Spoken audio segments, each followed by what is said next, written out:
Guys, ഇന്നത്തെ video നമ്മൾ നോക്കുന്നത് തമിഴ്നാട്ടിൽ ഏറ്റവും കൂടുതൽ കളക്ഷൻ നേടിയ അജിത്തിന്റെ ആദ്യത്തെ 5 ചിത്രങ്ങൾ ഏതെല്ലാം എന്നാണ്. അപ്പോൾ നമുക്ക് വീഡിയോയിലേക്ക് കിടക്കാം. 5ാം സ്ഥാനത്തുള്ള ചിത്രം 2025 പുറത്തിറങ്ങിയ വിടാമുയർച്ചയാണ്. മകിഴ് തിരുമേനിയാണ് ചിത്രത്തിന്റെ സംവിധാനം. ചിത്രം തമിഴ്നാട്ടിൽ നിന്നും 84 കോടി രൂപ നേടിയിരുന്നു. ചിത്രം തമിഴ്നാട്ടിൽ പരാജയമായിരുന്നു. 4ാം സ്ഥാനത്തുള്ള ചിത്രം എച്ച് വിനോദിന്റെ സംവിധാനത്തിലെത്തിയ വലിമയാണ്. വലിമ തമിഴ്നാട്ടിൽ നിന്നും 100 കോടി നേടിയിരുന്നു. ചിത്രം ആവറേജ് ഹിറ്റായിരുന്നു തമിഴ്നാട്ടിൽ. 3ാം സ്ഥാനത്ത് വീണ്ടും എച്ച് വിനോദ് കോംബോയിൽ വന്ന ചിത്രം തന്നെയാണ്. 3ാം സ്ഥാനത്തുള്ള ചിത്രം തുനിവാണ്. തുനിവ് തമിഴ്നാട്ടിൽ നിന്നും 117 കോടി രൂപയാണ് സ്വന്തമാക്കിയ ചിത്രം. വാരിസായിട്ട് ക്ലാഷ് റിലീസ് ആയിരുന്നു. ചിത്രം തമിഴ്നാട്ടിൽ സൂപ്പർ ഹിറ്റ് ആയിരുന്നു. 2ാം സ്ഥാനത്തുള്ള ചിത്രം വിശ്വാസമാണ്. അജിത് സിരുത്തെ ശിവ കോംബോയിൽ എത്തിയ ചിത്രം. ചിത്രം ഒരു പൊങ്കലിന് പേട്ടയ്ക്കൊപ്പം ക്ലാഷ് റിലീസ് ആയിരുന്നു.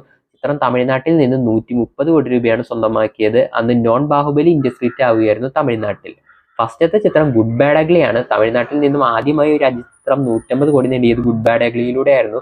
ആദിക് രവിചന്ദ്രനായിരുന്നു സംവിധായകൻ. ചിത്രം തമിഴ്നാട്ടിൽ നിന്നും 152 കോടി രൂപയാണ് ചിത്രം നേടിയത്. തമിഴ്നാട്ടിൽ ബ്ലോക്ക് ബസ്റ്റർ ആയിരുന്നു. ഈ 5 ചിത്രങ്ങളാണ് അജിത്തിന്റെ തമിഴ്നാട്ടിൽ ഏറ്റവും കൂടുതൽ കളക്ഷൻ നേടിയ ചിത്രങ്ങൾ.